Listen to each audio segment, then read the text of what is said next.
Maka solat sunat yang amat dituntut, yang muakkad, bahasa Arab kata muakkad, yang amat dituntut, yang mengiringi sembahyang fardu, mengikut matan Abi Syuja', salah sebuah kitab daripada mazhab Imam Asy-Syafi'i. Nama kitab tu apa? Matan Abi Syuja'. Pada kitab tersebut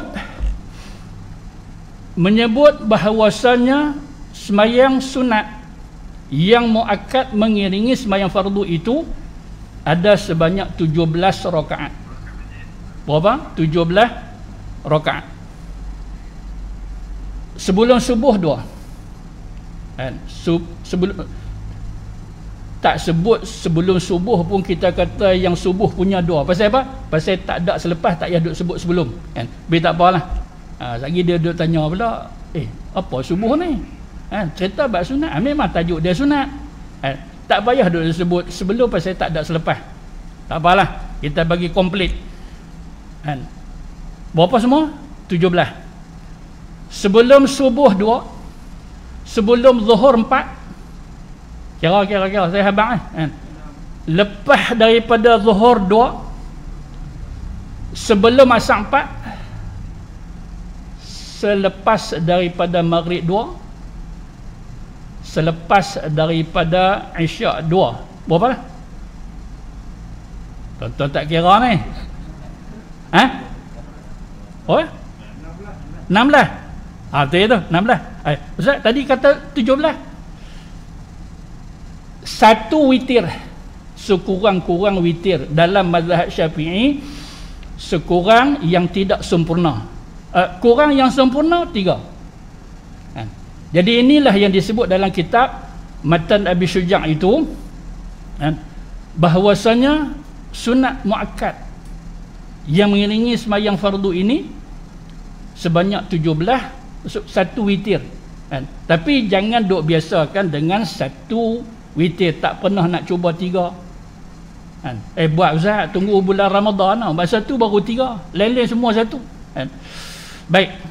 Kemudian kalau kita lihat kepada dalil daripada Ibnu Umar radhiyallahu anhuma, kata dia, hafiztu minan Nabi sallallahu alaihi wasallam 10 rakaat.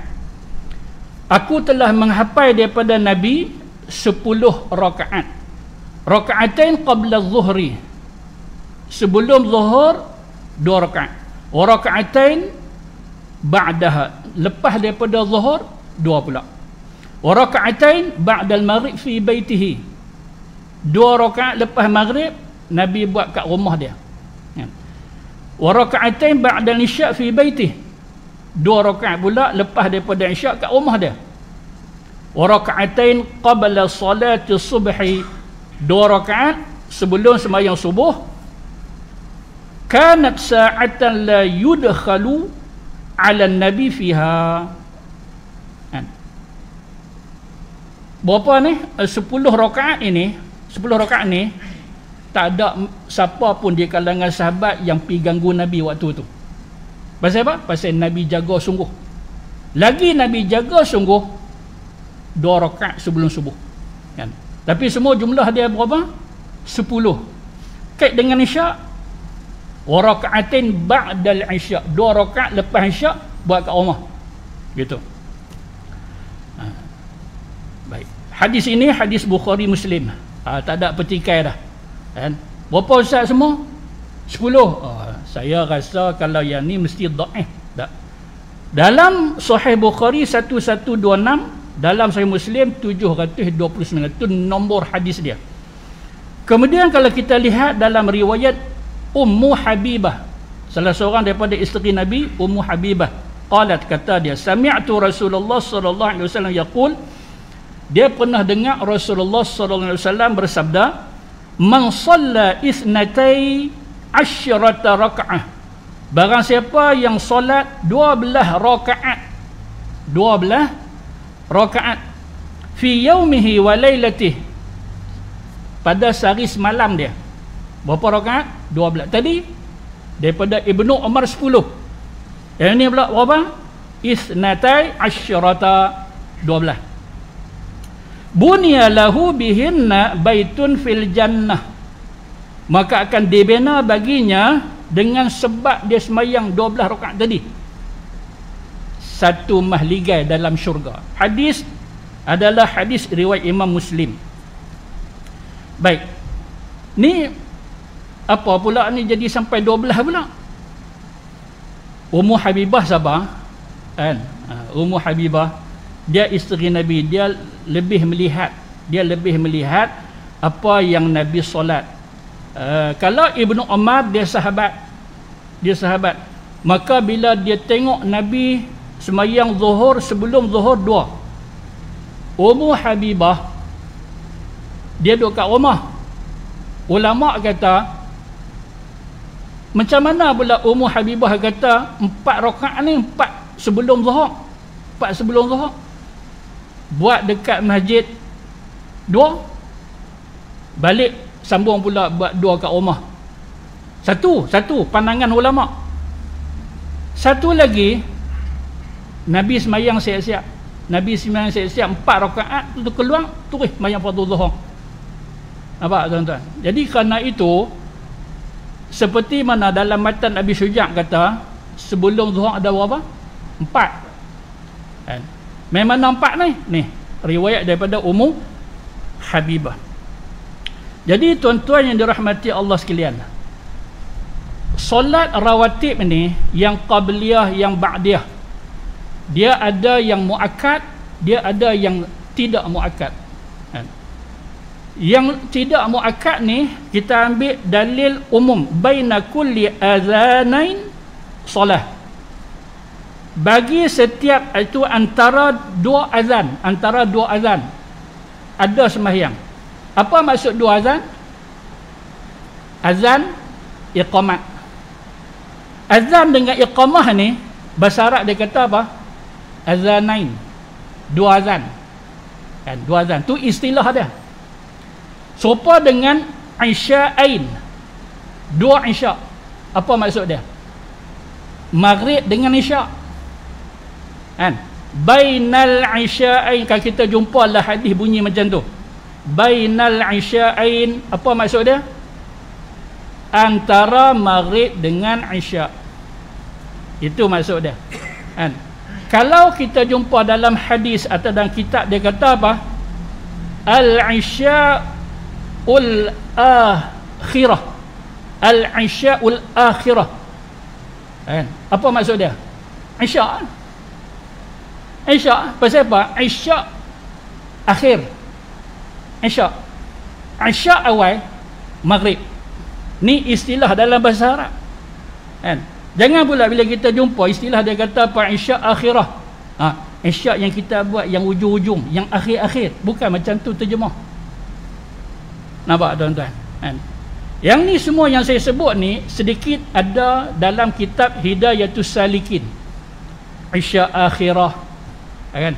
Semayang 4 rakaat sunat, 4 rakaat lepas daripada isya' kan? Ada dalam perbahasan kitab tersebut. Tu macam mana ustaz? Yang mana betul? 2 rakaat lepas isya' ke, atau kita buat 4 rakaat lepas isya'? Mana betul? Tanya macam tu semua betul. Yang 2 pun betul, yang 4 pun betul. Semua kita nak faham muakkad tak muakkad kan? Kalau muakkad isya' ni 2 lah, lepas pada isya' 2. Yang sebelum isya' tidak muakkad. Pasal apa? Ambil dalil yang tersebut tadi tu. Apa dia?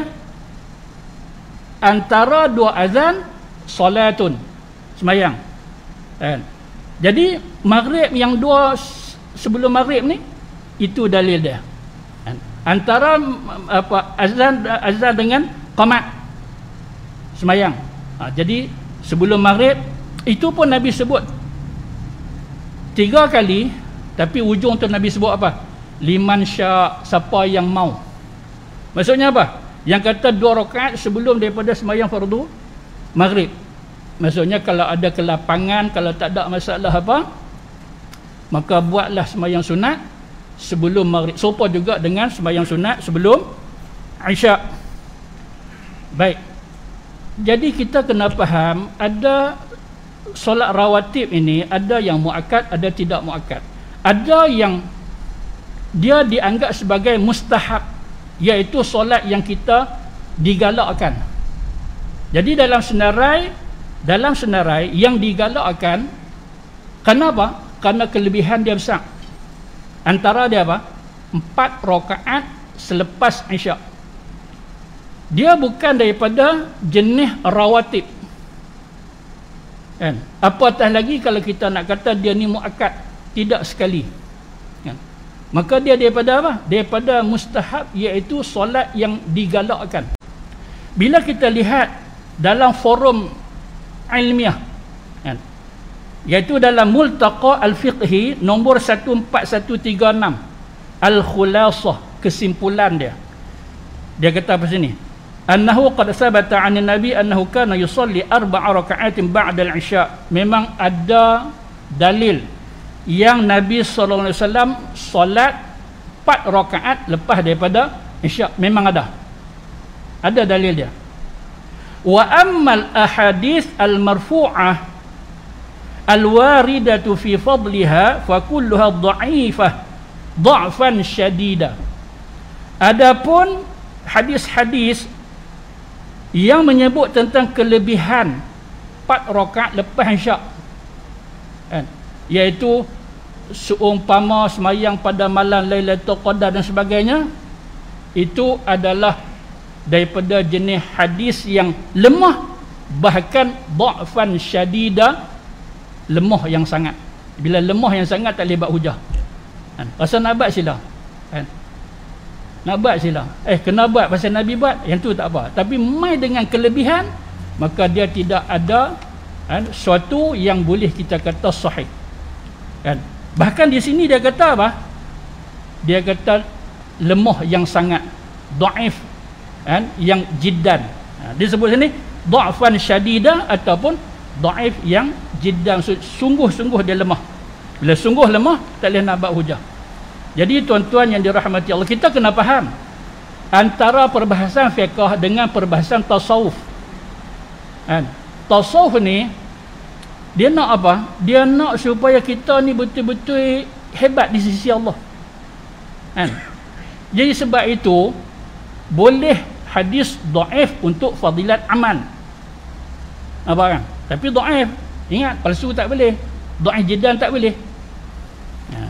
Jadi sebab itu kalau kita tengok daripada sudut-sudut hukum yang lain, macam dalam kitab tasawuf dia kata apa? Makanan yang halal, makanan halal, bukan haram, bukan syubhat, halal. Tapi makan ketika kenyang haram. Dahsyat tak? Begitu. Tapi kalau sudut fiqh halal makan. Kan begitu kan? Contoh macam aurat orang lelaki. Ni, aurat orang lelaki. Tak ada apa? Ni kalau saya pakai baju lengan pendek macam mana ustaz?